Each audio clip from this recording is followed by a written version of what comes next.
Aku adalah malaikat yang diperintah resmi oleh Allah Subhanahu wa taala untuk menolong orang-orang yang rajin baca sholawat kepada baginda Nabi Muhammad sallallahu alaihi wasallam.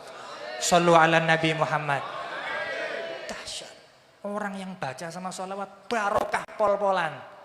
Pol-polan barokah, nang dunya barokah, nang akhirat barokah. Anak-anak muda banyak masalah sholawat. Kepingin rabi gak iso-iso sholawat terus.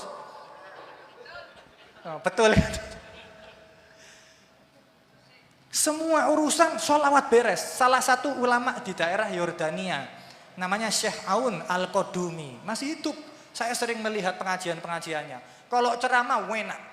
Syekh Aun Al-Qadumi itu pernah mengatakan di video depan orang banyak, sholawat kepada Nabi itu solusi segala hal. Kamu gak punya uang, sholawat toh. Kamu ada masalah, sholawat toh. Kamu sakit, sholawat toh. Ini katanya Syekh Aun Al-Qadumi, semuanya beres. Subhanallah hadirin, mumpung lagi asik baca sholawat, mumpung lagi asik nerangkan sholawat, gurunya guru saya banyak ulama-ulama Syria. Gurunya guru saya namanya Syekh Fawaz An-Namir. Syekh Fawaz An-Namir sekarang megang masjid terbesar terkuno di Syria, namanya Masjid Jami' Al-Umawi, masjid yang dulu ditempati ulama-ulama besar.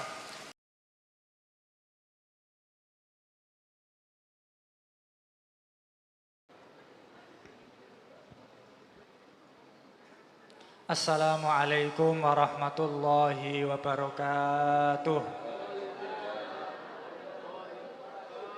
Alhamdulillahi rabbil alamin wa afdhalus salati wa atammut taslim ala sayyidina wa maulana Muhammad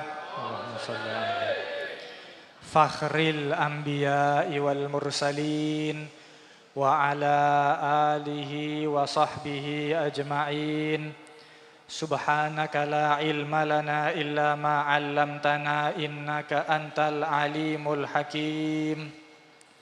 Rabbi shrah li sadri wa yassir li amri wahlul 'uqdatam min lisani yafqahu qawli bi rahmatika ya arhamar rahimin. Allahumma ya Wahhab alhimnas shawab wa jannibnaz zalal. Para alim ulama, para kiai, para asatidz, para sesepuh, hadirin hadirat hafidhakumullah, mudah-mudahan sholawat yang barusan kita baca diterima oleh Allah Subhanahu wa taala. Mudah-mudahan zikir istighosah yang barusan kita baca diterima oleh Allah Subhanahu wa taala. Mudah-mudahan yang punya masalah pulang dari sini dilancarkan urusannya oleh Allah. Yang punya penyakit pulang dari sini disembuhkan oleh Allah. Mudah-mudahan kita besok masuk surga bidunil hisab. Amina amina ya rabbal alamin. Hadirin hadirat hafidhakumullah, subhanallah. Baru tadi saya masuk ke sini langsung mahallul qiyam, sholawat dengan sangat syahdu. Sholawat dengan enak, tenang hati kita. Saya ingat beberapa hari yang lalu di pondoknya Syekh Soleh di Brebes kita kedatangan tamu ulama besar Yaman. Namanya Al-Habib Hashim Al-Hamid dari Mukalla Yaman. Beliau pas malam Jumat ceramah menyampaikan, orang yang mau rajin sholawat, orang yang mau rajin sholawat kepada baginda Nabi Muhammad SAW, maka orang itu akan diberi rahmat sama Allah dengan rahmat yang sangat banyak. Mudah-mudahan kita termasuk. Tidak berhenti di situ. Ini Habib Hashim mengatakan, dan barang siapa yang sudah seperti itu, sudah rajin sholawat seperti itu, selain nanti orang itu akan diberi rahmat yang banyak oleh Allah, kata Habib Hashim, semua malaikat Allah, malaikat jumlahnya banyak hadirin, manusia kalah banyak. Wah, siap. Semua malaikat Allah yang di langit, yang di bumi, yang mungkin kita tidak tahu tempatnya di mana. Kalau memang sudah orangnya rajin sholawat, maka semua malaikat Allah turut mendoakan terhadap orang tersebut. Kata Habib Hasim, coba bayangno. Coba kita bayangkan berapa miliar malaikat Allah ikut mendoakan terhadap orang yang rajin baca sholawat kepada baginda Nabi Muhammad Sallallahu Alaihi Wasallam. Mudah-mudahan kita termasuk, hadirin. Mudah-mudahan keluarga kita semuanya termasuk orang-orang yang seperti itu. Nah, akhirnya tadi saya ingat beberapa waktu yang lalu, semingguan yang lalu, saya baca kitab judulnya Ad-Durratul Khoridah. Di kitab Ad-Durratul Khoridah disebutkan zaman dulu ada ulama besar, terkenal. Ulama ini dipelajari di pondok-pondok pesantren, namanya Sufyan Ats-Tsauri. Sufyan Ats-Tsauri. Diceritakan Imam Sufyan Ats-Tsauri suatu hari beliau ketika pergi melakukan ibadah haji. Ketika beliau ibadah haji, pas muteri Ka'bah lagi tawaf, beliau ketemu orang lain yang juga haji, podo-podo tawafe, yang biasanya tawaf orang-orang podo moco labbaik Allahumma labbaik, labbaik Allahumma labbaik, tapi Imam Sufyan Ats-Tsauri pas lagi tawaf ketemu orang yuksirus sholata ala Nabi sallallahu alaihi wasallam. Orangnya aneh.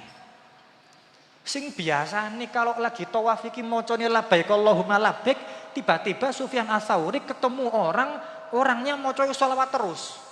Muteri Ka'bah ping 7 sholawatan terus. Sallallahu ala Muhammad sallallahu alaihi wasallam. Sholawatan terus. Akhirnya ini ulama besar. Sufyan Ats-Tsauri tanya, hadza maudhi'us sana'i 'ala Allah. Qala ala ukhbiruka. Imam Sufyan Ats-Tsauri ngomong, loh ini tuh tempatnya kita memuji kepada Allah. Kita baca labbaik Allahumma labbaik. Kamu kenapa baca salawat terus? Akhirnya orang yang baca salawat terus ini ngomong, ya sudah kamu mau tak kasih tahu.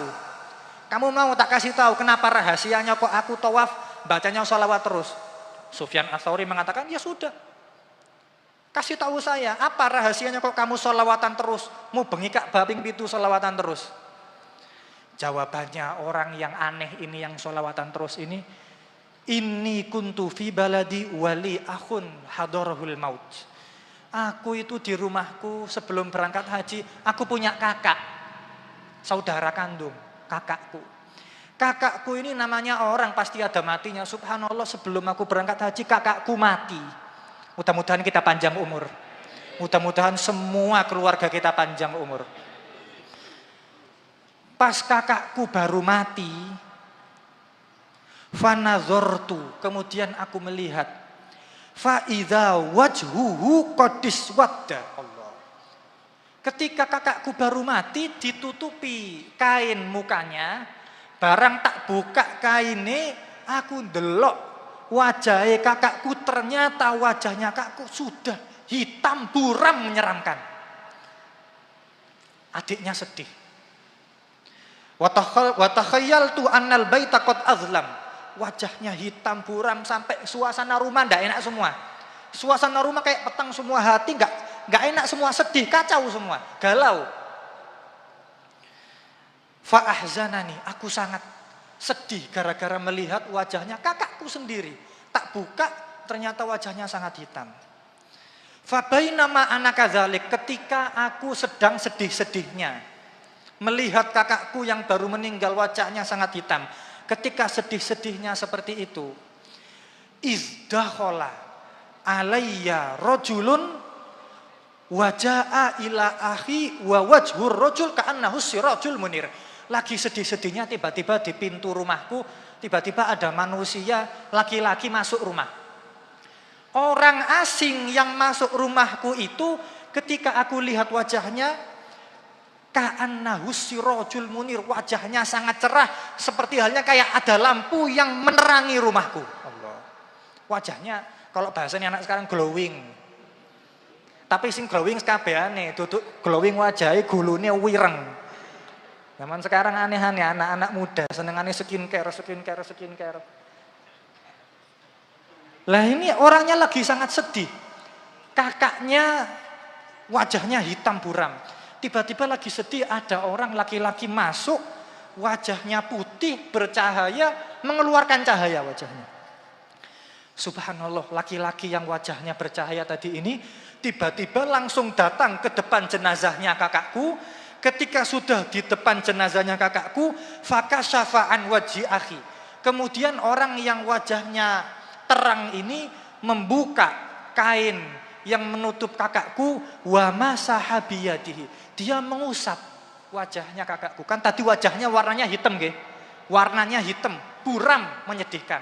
Barang habis diusap sama laki-laki yang wajahnya terang tadi, fazala dzalika sawat, tiba-tiba hitam yang buram tadi langsung seketika hilang. Wasara wajhuhu kal qamar, bahkan bukan hanya hitamnya yang hilang, tapi wajah kakakku yang tadinya hitam menyeramkan habis diusap sama orang yang wajahnya menerangkan tadi, tiba-tiba wajahnya kakakku berubah menjadi terang seperti bulan di malam Lailatul Badr. Falamma ra'aitu dzalik, ketika aku melihat kejadian yang aneh ini, farihtu, aku sedih.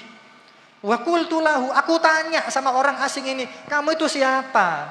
Jazakallah khair, mudah-mudahan kamu dibalas Allah kebaikan. Kok baik sekali kamu itu.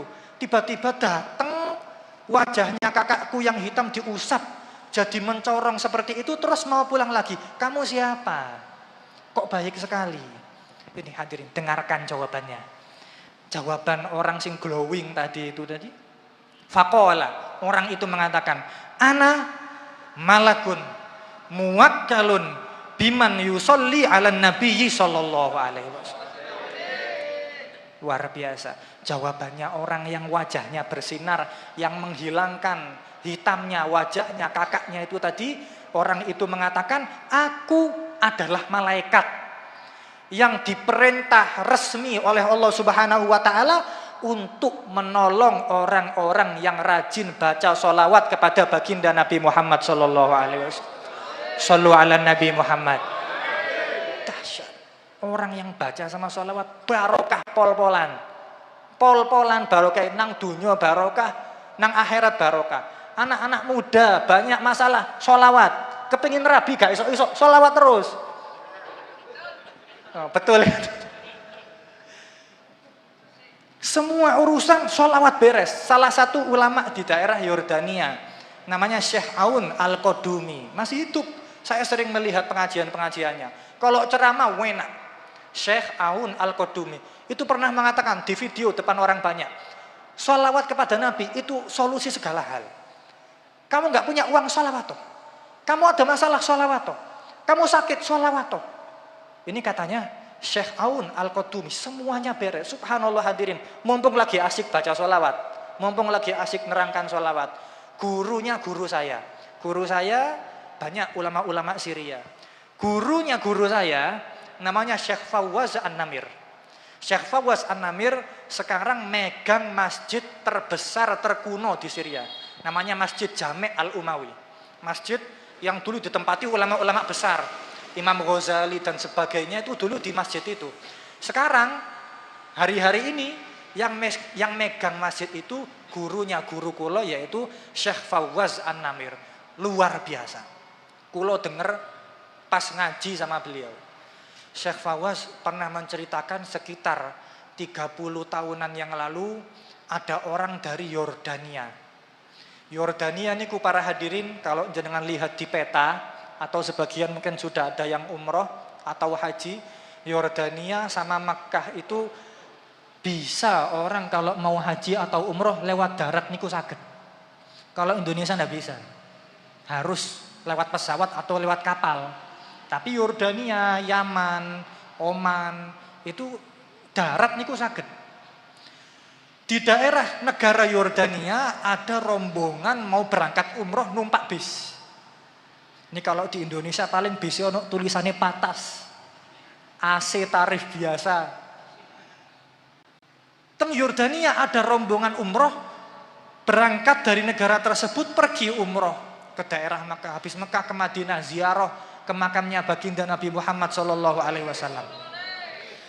Setelah melakukan umroh, setelah ziarah teng makamnya Kanjeng Nabi, barang pas pulang menuju Yordania lagi numpak bis, Subhanallah, kok ya ketepaan bis itu kecelakaan.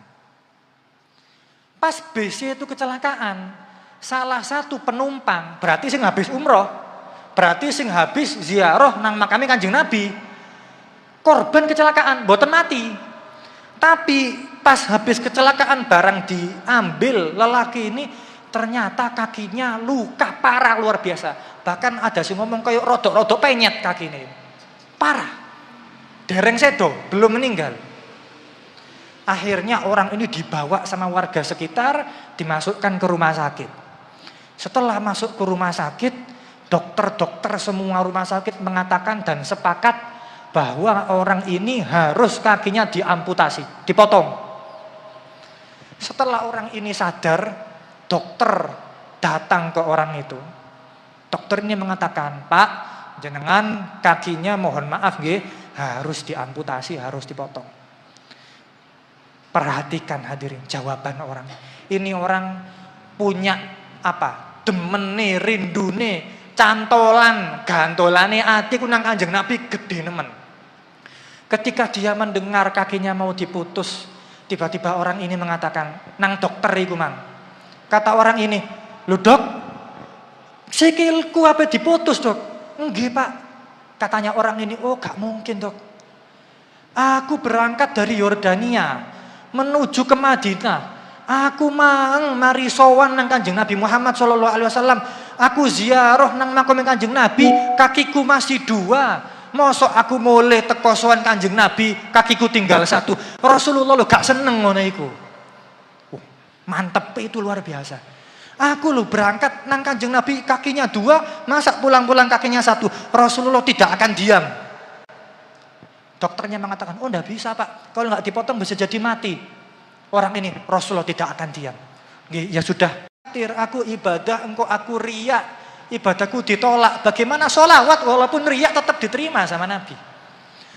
Sholawat kecampur sombong tetap diterima oleh Nabi, tetap diterima oleh Allah Subhanahu wa taala." Itu beberapa fadilahnya sholawat kepada baginda Nabi Muhammad sallallahu alaihi wasallam. Hadirin hadirat hafizakumullah. Mudah-mudahan kita di majelis istighosah, majelis sholawat ini bisa istiqomah. Mudah-mudahan juga kita gara-gara istiqomah bisa sampai husnul khotimah. Amin amin ya rabbal alamin. Ngomong-ngomong masalah istiqomah, 3 hari yang lalu atau 4 hari yang lalu kula membaca kitab namanya kitab Dalilul Falihin Syarah Riyadhus Shalihin. Di situ hadirin disebutkan bagaimana enaknya, bagaimana istimewanya orang-orang yang mau istiqomah melakukan amalan-amalan baik. Ternyata itu disebutkan dalam ayat Al-Qur'an, "Innallazina qalu rabbunallah tsumastaqom." Orang-orang yang mau mengatakan rabbunallah, orang-orang yang mau mengatakan Tuhanku Allah. Artinya apa? Orangnya iman, orangnya Islam. Orangnya mukmin, orangnya muslim. Selain mukmin dan muslim, sumastaqomu, kemudian orang itu istiqomah. Berarti kuncinya hadirin iman, Islam, kemudian istiqomah. Kalau jenengan bisa seperti itu, ini diterangkan tatanazzalu alaihimul malaikah ay indal maut.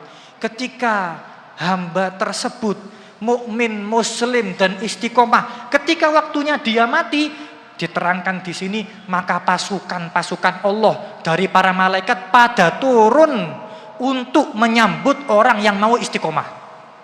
Allah, hadirin, padahal mati itu medeni.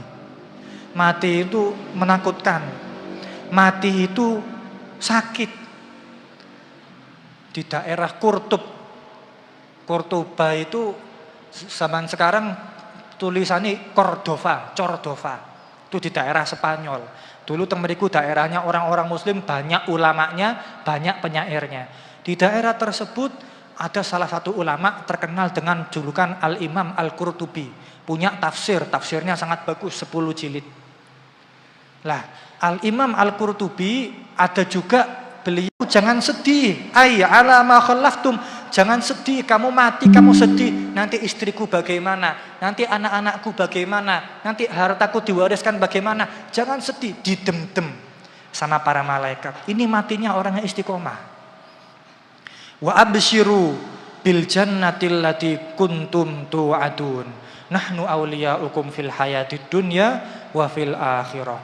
Para malaikat mengatakan absyiru bil jannah. Jangan takut, jangan sedih, sing bahagia jenengan. Jenengan bentar lagi masuk surga yang dulu jenengan di dunia sudah dijanji-janjikan. Nahnu awliya'ukum fil hayatid dunya. Kami para malaikat itu temannya jenengan fil hayatid dunya. Ketika dulu jenengan di dunia wa fil akhirah, dan di dalam akhirat. Nakunu ma'akum fiha hatta tadkhulul jannah. Para malaikat mengatakan, kita para malaikat itu akan mengawal kamu dari mulai kamu meninggal sekarang sampai kamu jeblos masuk ke surga. Mudah-mudahan kita tergolong orang-orang yang seperti itu. Ini istiqomah luar biasa. Tapi istiqomah berat panjene.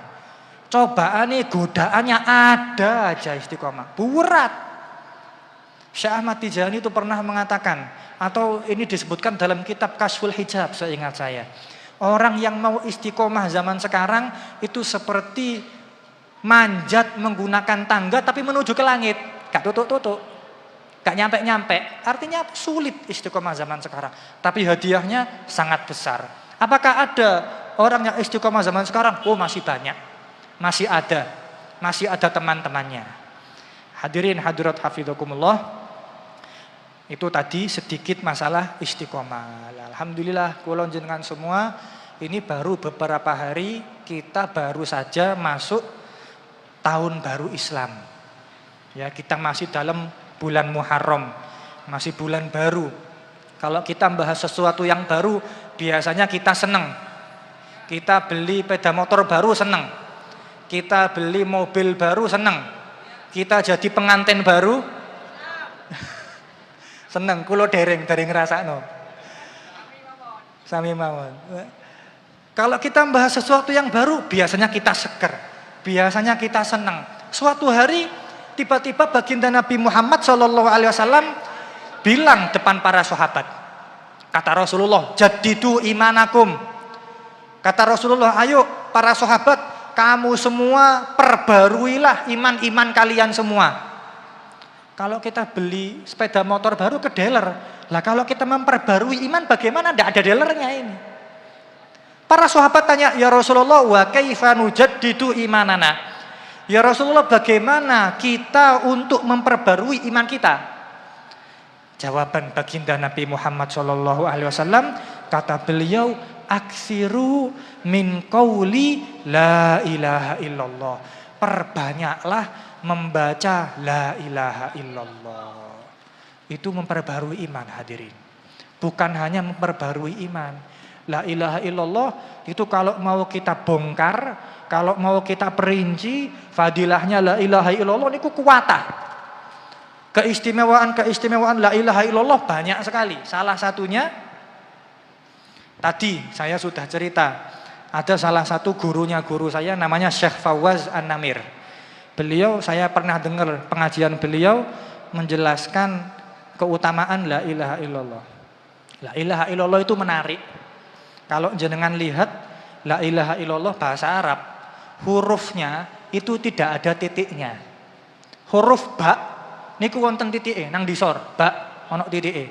Ta ada titiknya, 2 di atas. Nun ada titiknya. Ghain ada titiknya. Ada sebagian huruf bahasa Arab ada titik, sebagian lagi tidak ada titik. Lah nek sampean lihat la ilaha illallah tidak ada titiknya. Nih sampean lihat. La ilaha illallah. Tidak ada titiknya. Kata guru saya Syekh Fawaz An-Namir, la ilaha illallah tulisannya itu gak ada titiknya. Maka barang siapa yang rajin baca la ilaha illallah, 1 titik di dosanya di hatinya akan dihapus oleh Allah Subhanahu wa taala. La ilaha illallah bukan main, hadirin. La ilaha illallah ringan di mulut, tapi dahsyatnya, istimewanya, bukan main itu. Bukan main itu. Zikir yang paling ampuh itu. Jenengan lah biasanya tahlilan malam Jumat. Kalau tahlilan kan afdhalu dzikri fa'lam annahu la ilaha illallah. Apa artinya? Afdhalu dzikri, zikir yang terbaik. Fa'lam, ketahuilah, annahu, sesungguhnya zikir yang terbaik adalah la ilaha illallah. Orang rajin baca la ilaha illallah seperti tulisannya, enggak ada titiknya, satu titik. Dosanya dia akan dihapus oleh Allah Subhanahu wa taala. Makanya tidak kaget. Kalau jenengan belajar, ini anak-anak pesantren juga mungkin tahu. Kalau jenengan tahu ada di hadis itu terkenal namanya hadisul bitokoh. Hadis tentang kartu kecil. Jadi diriwayatkan besok di hari kiamat itu ada manusia dihisab. Amal baik dan amal buruk ditimbang. Ketika ditimbang amal buruknya, timbangan amal buruk ketika dilihat sama orang itu, ternyata amalan buruknya penuh dengan tulisan, penuh dengan buku. Bukunya ketika dilihat sama orang ini, ternyata buku yang tulisan amalan buruknya itu isinya 99 buku. Dan satu bukunya itu besarnya menurut riwayat tersebut panjangnya buku amalan jeleknya itu maddul basor, sepanjang mata melihat. Ono 99. Satu bukunya isinya sepanjang mata melihat. Artinya amalan jeleknya banyak, sak bajek, sak pirang-pirang. Ketika orang ini sudah sedih melihat amalan buruknya 99 buku, satu bukunya saja sepanjang mata melihat, dia sudah tidak pede. Kalau bahasanya anak muda insecure, gimana saya ini? Amalan buruknya sudah 99, satu bukunya saja sepanjang mata melihat, amalan jeleknya kosong.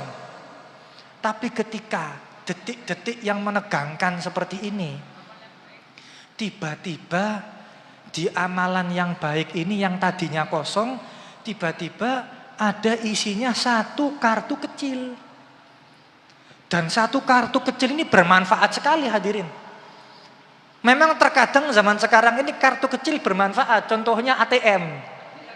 Kecil ATM, gak ono sing gede, cilik tapi dicari-cari terus. Lah ini ketika amal buruknya sudah sangat banyak, ketika melihat amalan baik kosong, ternyata hanya lihat ada satu kartu kecil, bitokoh, satu kartu kecil. Tapi subhanallah, ketika kartu kecil ini sudah ditaruh di atas timbangan amalan baik, fatoshatil kasijillat, 99 buku yang berat tadi, yang satu bukunya sepanjang mata melihat, itu semua amburadul kalah berat sama kartu yang kecil itu tadi. Ternyata hadirin, kalau jenengan tahu, ketika orang ini kaget, loh apa iki isine? Kartunya kecil, tapi 99 amalan buruk yang buku satunya itu melebihi mata memandang jauhnya, itu kalah sama kartu kecil. Apa tulisannya? Ketika dilihat, ternyata kartu tersebut bertulis La ilaha illallah Muhammadun Rasulullah sallallahu alaihi wasallam. Luar biasa. Artinya la ilaha illallah jangan diremehkan. Zikir kepada Allah jangan diremehkan. Kalimatani khafifatani alal lisan tsaqilatani fil mizan. Dua kalimat yang jenengan kalau berzikir ringan. Tapi dua kalimat itu ditimbangan di akhirat wabot bakali. Apa kalimat itu? Subhanallah wa bihamdihi subhanallahil azim. Loh, barusan aja saya menyebutkan subhanallah bihamdi, subhanallahil azim, gak sampai 1 menit. Paling 10 detik. Bentar sekali. Tapi amalan yang barusan tadi itu yang 10 detik saja, itu besok di akhirat beratnya bukan main. Makanya zikir kepada Allah, jangan sampai disia-siakan. Sebagian riwayat menerangkan, bulan yang lalu juga sudah saya sebutkan, la yatahassara ahlul jannah illa ala syai'in yamdunaha fid dunya bi ghairi dzikrillah. Para ahli surga besok ketika sudah masuk surga nikmatnya banyak. Ada bidadari, ada makanan-makanan yang enak, ada istana-istana yang mewah, ada Rasulullah Shallallahu Alaihi Wasallam, ada para sahabat, ada para ulama, banyak sekali nikmatnya orang di surga.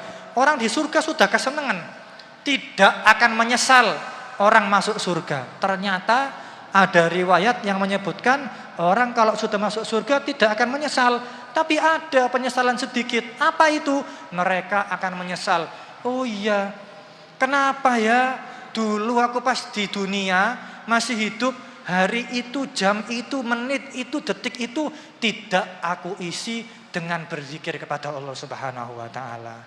Kok andaikan dulu aku isi dengan berzikir, pasti sekarang di surga lebih enak. Andaikan waktu itu aku isi berzikir, pasti sekarang lebih tinggi derajatku di surga. Artinya hadirin, berzikir kepada Allah itu amalan yang tidak bisa diremehkan. Ini amalan istiqomah. Alhamdulillah kita barusan istighosah, itu zikir, itu istighosah. Justru malah zikir istighosah itu sudah dipilih sama Abu Ya, zikir-zikir yang pilihan. Mudah-mudahan zikir kita diterima oleh Allah Subhanahu wa taala. Hadirin hadirat hafizakumullah, lanjut bahas tentang tahun baru. Kita ini baru saja masuk di tahun baru bulan Muharram. Lah, di bulan Muharram ini kalau kita melihat bulan itu jumlahnya ada 12. Disebutkan dalam Al-Qur'an, inna iddatasyuhur indallah isna asyara syahran. Ini Al-Quran. Sesungguhnya jumlahnya bulan menurut Allah itu ada 12. Nanti sampai dilanjutkan di ayat tersebut, dari 12 bulan minha arba'atun hurum. Dari 12 bulan ada 4 bulan yang mulia. Dari 12 bulan ada 4 bulan yang mulia. Al-Imam Al-Qatadah mengatakan, di 4 bulan yang mulia ini hati-hati. Fala tazlimu fihinna anfusakum. Di dalam 4 bulan yang mulia ini jangan sampai jenengan itu berbuat nakal. Jangan sampai jenengan ini menzolimi orang lain ataupun diri sendiri. Karena ini 4 bulan yang mulia. Apa saja 4 bulan yang mulia ini? 4 bulan yang 3 jejer berdampingan.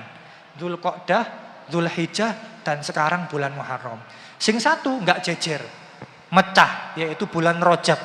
Jadi 4 bulan, Dzulqa'dah, Dzulhijjah, Muharram sekarang, terus satu lagi bulan Rajab. Ini 4 bulan yang mulia. 4 bulan ini dijuluki 4 bulan haram. 4 bulan yang mulia. Kenapa? Karena salah satunya bulan Muharram dinamakan bulan Muharram, bulan yang dimuliakan karena di bulan Muharram itu enggak boleh perang. Zaman dulu perang di antara negara dengan negara lain, qabilah dengan qabilah, desa dengan desa.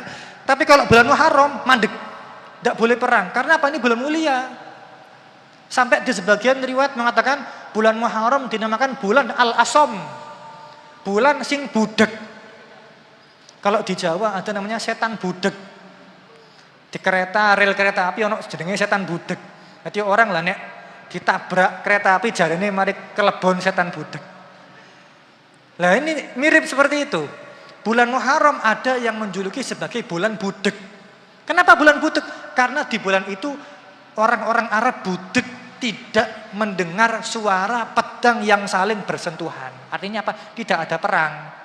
Kenapa tidak perang? Karena di bulan itu bulan yang mulia, eman-eman. Bulan mulia kok digawe perang. Ini salah satu penyebab dinamakannya bulan Muharram. Ini bulan yang mulia. Nah, hadirin hadirat hafizakumullah. Di dalam bulan yang mulia ini khususnya bentar lagi tanggal 10 Muharram itu hari Asyura, itu hari yang mulia. Apa saja amalan yang bisa kita lakukan di hari Asyura bulan Muharram? Oh, ada banyak. Apa saja? Salah satunya puasa. Ya, kalau bisa puasa di bulan Muharram, itu apik nemen. Suatu hari Nabi pernah mengatakan puasa bulan Muharram itu pahalanya yukaffiru sana al-madiyah. Puasa 1 hari di bulan Asyura tanggal 10 besok itu menghapus dosa 1 tahun kemarin. Ini lumayan, 1 banding 1 tahun. Nah, terus ada sebagian ulama membandingkan. Membandingkan gimana? Oh, kalau jenengan masih ingat, kemarin kan ada namanya hari Arafah. Orang-orang yang haji pada nang wukuf Arafah. Orang yang tidak haji biasanya puasa. Puasa bulan Arafah itu kan pahalanya menghapus 2 tahun. Tapi Asyura besok ini menghapus hanya 1 tahun. Beda. Berarti besaran Arafah. Kalau Arafah puasa 1 hari menghapus 2 tahun. Kalau Asyura besok itu menghapus dosa 1 tahun yang kemarin. Kenapa kok beda? Ini disebutkan di dalam kitab Al-Jauharul Munazzam fi Fadhaili Syahrillahil Muharram. Kenapa kok beda?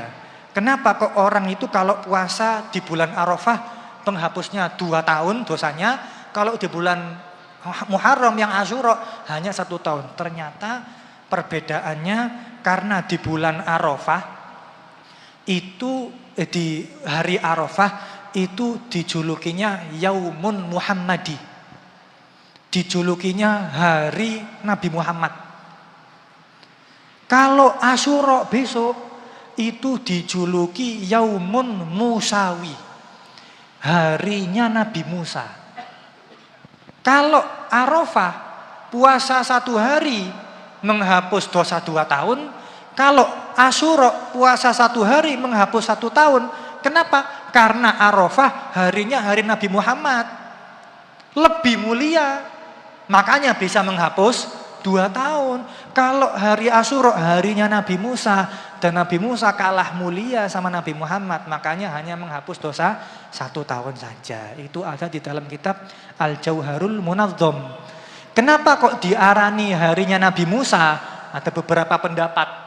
Salah satu pendapat mengatakan hari Asyura dinamakan hari Asyura. Kenapa dinamakan hari Asyura? Karena ada 10 kejadian penting di hari Asyura. Apa saja 10? Yang pertama, hari di mana Nabi Musa bersama umat-umatnya pas dikejar-kejar Fir'aun ambil bolo-bolo ini, Nabi Musa kan membelah laut. Nabi Musa nyebrang laut, Fir'aun tenggelam. Hari apa itu? Hari Asyura. Hari Asyura. Itu yang pertama. Yang kedua, karena di hari Asyura Nabi Nuh pas numpak kapal, kapalnya tenang.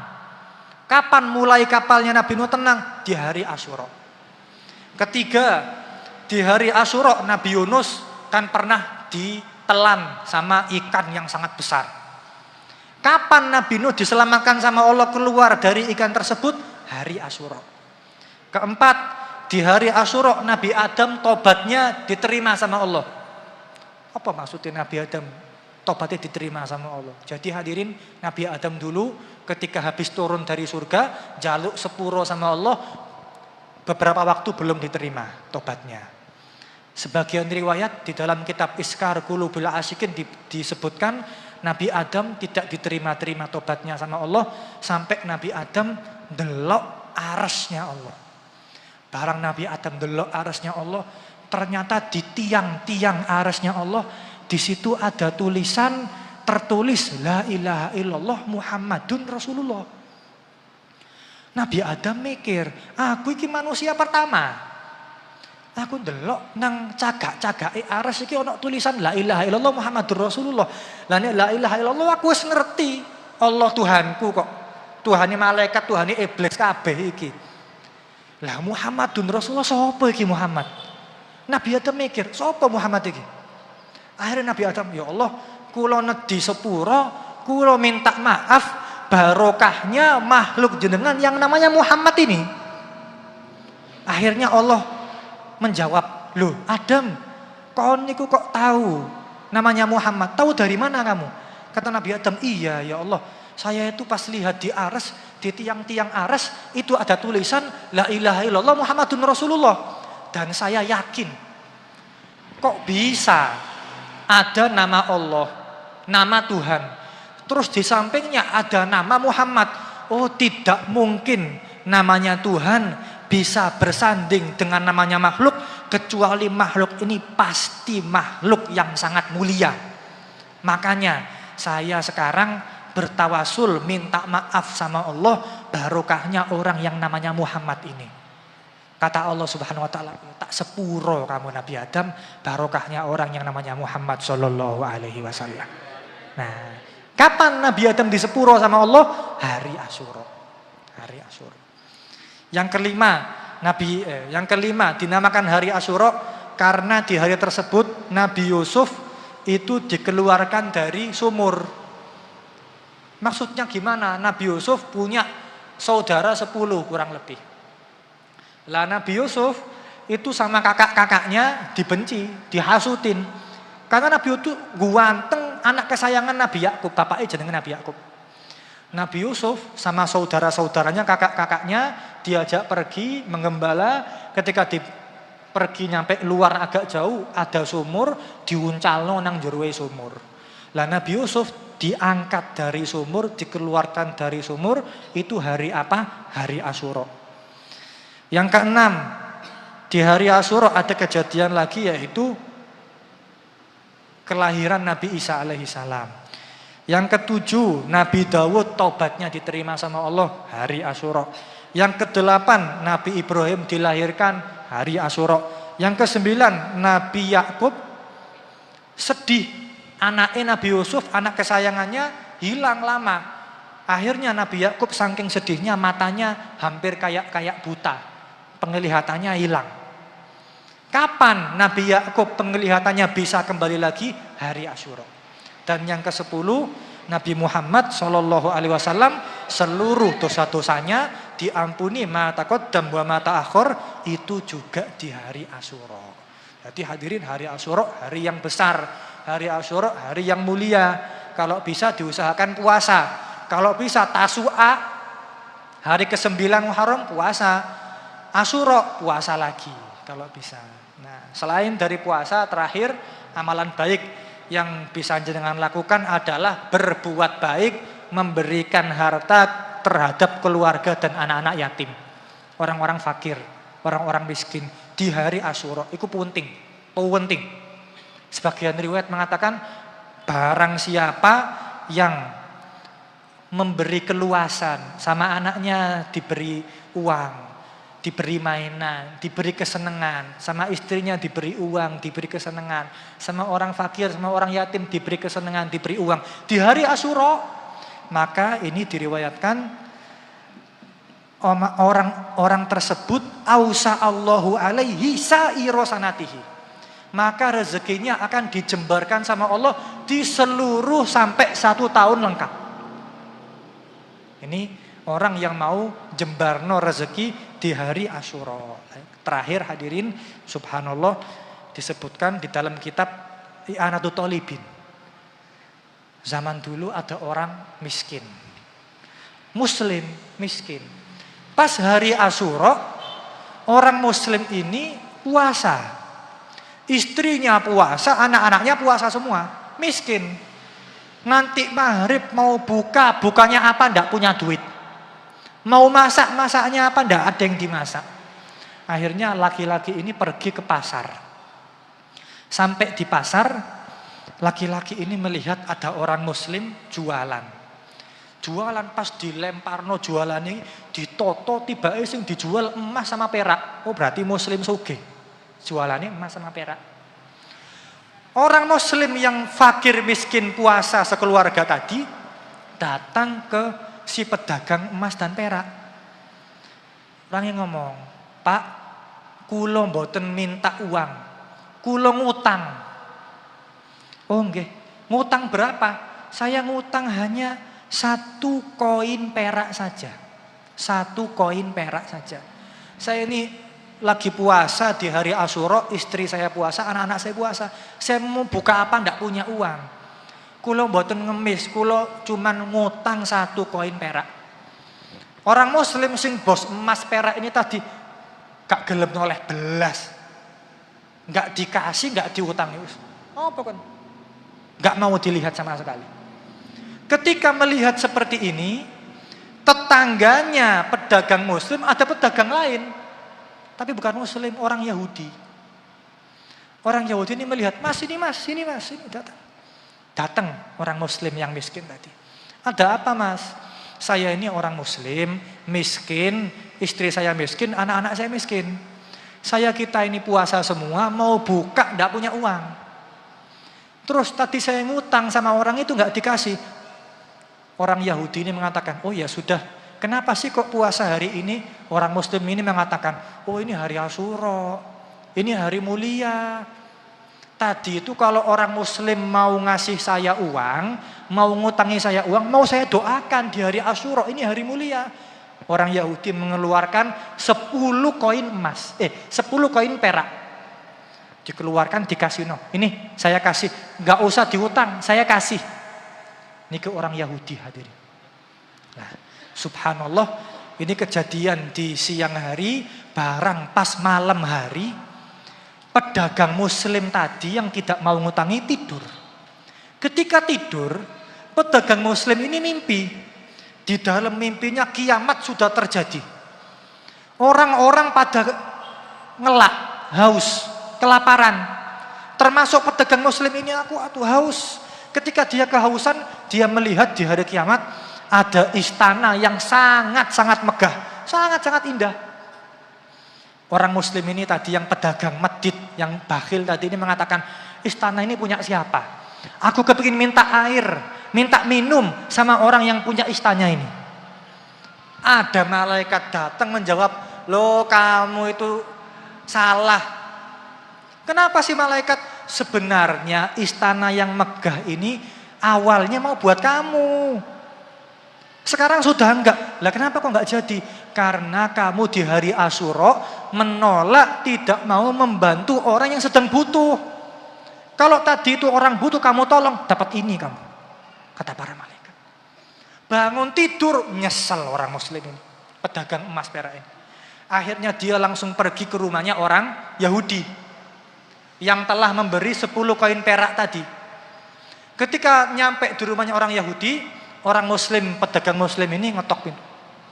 Dibuka pintunya. Orang muslim ini mengatakan, Pak, jenengan yang kemarin ngasih uang 10 koin perak terhadap orang muslim yang hari Asyura itu. Nggih, kula, ayo saya ganti 10 koin jenengan dengan 100 koin perak. Dengan syarat pahala jenengan kembalikan ke saya. Karena udah dapat istana sih, udah ngerti, dapat bocoran dari mimpi. Tapi lihat hadirin, jawabannya orang Yahudi tersebut. Orang Yahudi ini mengatakan, oh, jangankan kamu kasih saya 100 koin perak, 1000 koin emas pun enggak saya kasihkan. Akhirnya orang muslim pedagang ini tanya, loh jenengan kok nolak gitu, kenapa kan jenengan Yahudi? Jawabannya orang ini, saya enggak akan kasihkan. Karena hasil dari saya memberi orang lain di bulan Asyura adalah istana yang sangat-sangat megah. Orang muslimnya kaget. Lah kok jenengan tahu? Siapa yang ngasih tahu? Yang mimpi loh saya. Saya lo nggak pernah cerita orang lain. Kok orang Yahudi kok tahu? Jawabannya orang Yahudi itu, iya, saya diberitahu dan saya sekarang sudah asyhadu alla ilaha illallah wa asyhadu anna Muhammad Rasul. Shallu ala Nabi Muhammad. Orang yang mau berbuat baik di hari Asyura luar biasa. Makanya hadirin usahakan. Hari Asyura bentar lagi, 2 hari lagi kalau tidak salah ya. Itu hari Jumat Asyura. Diusahakan puasa dan berbuat baik. Keluarga, anak, istri dikasih uang, disenengno. Anak yatim, anak fakir disenengno. Itu fadilahnya besar sekali. Mudah-mudahan hadirin kita semua diberi oleh Allah Subhanahu wa taala bisa istiqomah. Mudah-mudahan kita semua bisa rajin baca sholawat kepada Nabi. Mudah-mudahan kita semua rajin berzikir kepada Allah. Mudah-mudahan kita semua rajin ibadah kepada Allah. Mudah-mudahan kita semua masuk surga bidunil hisab. Amin amin ya rabbal alamin. Alhamdulillahirabbil alamin. Allahumma shalli ala sayyidina Muhammad wa ala ali sayyidina Muhammad. Rabbana taqabbal minna innaka antas samiul alim wa tub alaina innaka antat tawwabur rahim. Rabbana atina fid dunya hasanah wa fil akhirati hasanah wa qina adzabannar. Subhana rabbika rabbil izzati amma yasifun wa salamun alal mursalin walhamdulillahi rabbil alamin biniyatil qabul. Al-Fatihah.